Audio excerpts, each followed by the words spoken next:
Good afternoon, all of you. Today we are going to start poem number 9, The Spider and the Fly. In this one poem, the spider invite fly to his room. Room means here the web which spider make, because he wanted to cheat the fly. So he invited her in a very good manner. The poem is like a fable, as the spider and the fly both act and behave like human beings. Ultimately, they act as metaphors for certain types of people who exist in our society. The first stanza of the poem: "Will you walk into my parlor?" said the spider to the fly. "It is the prettiest little parlor that ever you did spy." Parlor means here web, made by the spider. So the spider talked to the fly. He said that, "Will you come into my web? It is a very prettiest little web that you ever had seen. The way into my parlor is up a winding stair, and I have many pretty things to show when you are there." He said to the fly that the way to reach at my parlor is through the stairs.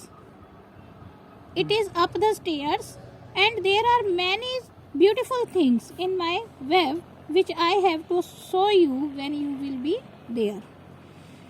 "Oh, no, no," said the little fly, "to ask me is in vain, for who goes up your winding stair can never come down again." The fly said that, "Oh, no, no, no, I will never go into your web, because I heard by someone that the person who goes up in your web have never come down again. So I am not willing to be there."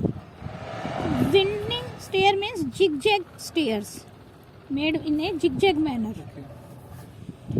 "I am sure you must be very dear with soaring up so high. Will you rest upon my little bed?" said the spider to the fly.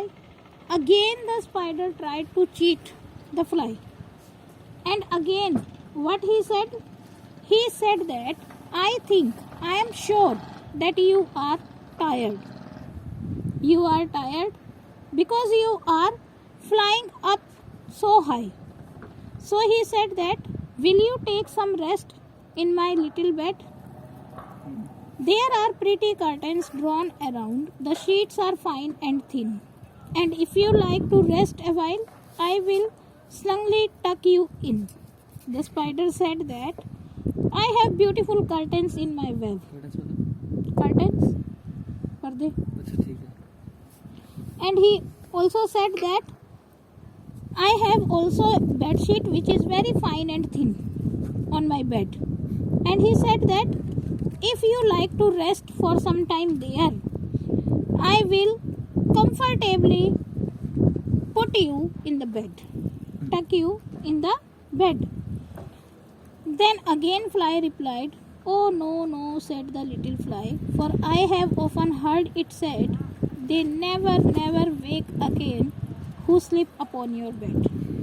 The fly said, "No, no, no, because I also heard that the person who one time sleep in your bed never wake up again. So I will not go there." Said the cunning spider to the fly, "Dear friend, what can I do to prove the warm affection I have always felt for you? I have within my pantry good store of all that's nice. I am sure you are very welcome. Will you please to take a slice?" The spider was very cunning, very clever. Any and how he wanted to take the fly in his talks. So he said to the fly that, "Dear friend, what can I do for you? What can I do to prove my love for you, my affection for you, that I am really thinking about you? I have always felt good for you."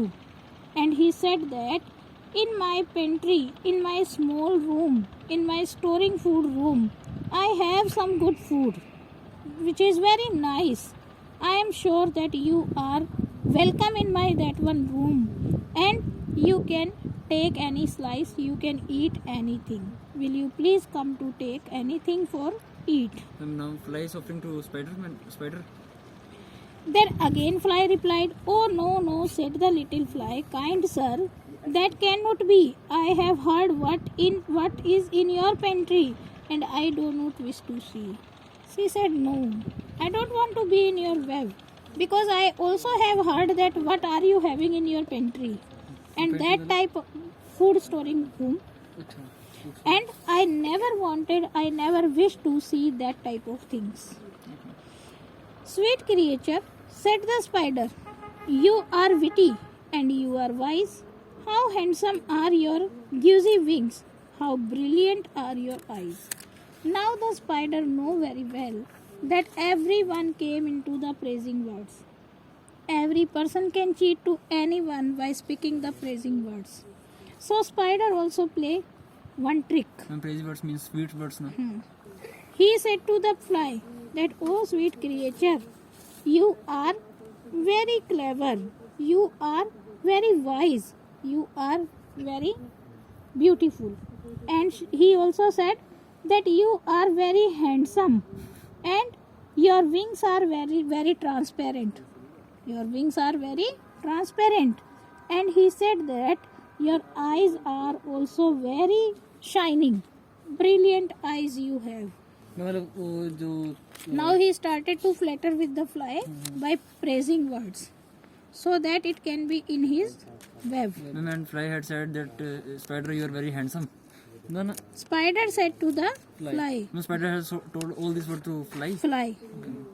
"I have a little looking glass upon my parlor shelf. If you will step in one moment, dear, you shall behold yourself." He said that I am also having a mirror in my web. If you will be there and you will stop for 1 minute there, you can see yourself in the mirror. Again the reply came from the fly. "I thank you, gentle sir," she said, "for what you are pleased to say, and bidding you good morning now, I will call another day." She said that I am very thankful to you, sir, that you have kindness for me. You had said good words for me. But now I am wishing you good morning, and another day I will come here again in your web. The spider turned him round about and went into his den, for well he knew the silly fly would soon be back again. So he wove a subtle web in a little corner sly and set his table ready to dine upon the fly. Now the spider, he came into his web, and he knew very well that now this silly fly very soon will come to my web. So what he had done, he had integrated a table in the corner of the web, and he wait for the fly that it will come and I will dine it. Means I will eat it, kill and eat it. Then he came out to his door again and merely did sing, "Come hither, hither, pretty fly, with the pearl and silver wing. Your robes are green and purple, there is a crest upon your head. Your eyes are like the diamond bright, but mine are dull as lead." Again the spider came out from the web, and now he started to sing a song. What song he sing? Come here, pretty fly. You are having the wings like pearl and silver. Your clothes are green and purple." And he said that there is a crest upon a particular design upon your head, as we had seen at the fly's head. And he said that your eyes are bright as diamond, and my eyes are dull, unattractive eye. Ma'am, again, So spider is speaking sweet words to attract fly. So he said, "Please come here into my web." Alas, alas, how very soon this silly little fly, hearing his willy flattering words, came slowly flitting by. With buzzing wings she hung aloft, They near and nearer drew, thinking only of her brilliant eyes and green and purple hue. Thinking only of her crested head, poor foolish thing at last. Up jumped the cunning spider and firstly held her fast. He dragged her up his winding stair into his dismal den, within his little parlour, but she is never came out again. At last the poet said us that very sorrowfully this silly little fly came into the talk of spider. He heard the flattering words and slowly came into his flutter, and with his buzzing eye, with his wings sound, she hang into the web. Wing sound मतलब When the fly, Hmm. at that time she make a buzz sound, that type of sound. And she went near and near to the web, and she was only thinking about the praising word brilliant eyes, about the beautiful design on the head, she was only thinking about this, and at last this poor foolish creature jumped into the spider's web. And as she jumped into the web, the spider forcefully in the dark have a hold upon the fly, and within the little parlour, but she never come out again. The fly never came out again from the web. And now, dear little children, who may this story read, to idle, silly, flattering words, I pray you never give heed. Yes ma'am On to an evil counselor, close heart and ear and eye, and take a lesson from this tale of the spider and the fly. In the last passage, poet requested to the children and all human beings that I pray you that you had heard this story, you had read this story, never come into the silly flattering words of anyone. किसी beauty प्रशंसा में नहीं आना चाहिए Never pay attention to the flattering words anyone speak for you, and because they are praising you, but they have evilness, bad thought for you in their hearts. in their hearts. Never pay your ear and eye to the flatter person, Okay. and take a lesson from the story of spider and fly. Always be far from the flattering persons. This is the summary and the poem you had studied. We will do question answers later. Now the poem is completed.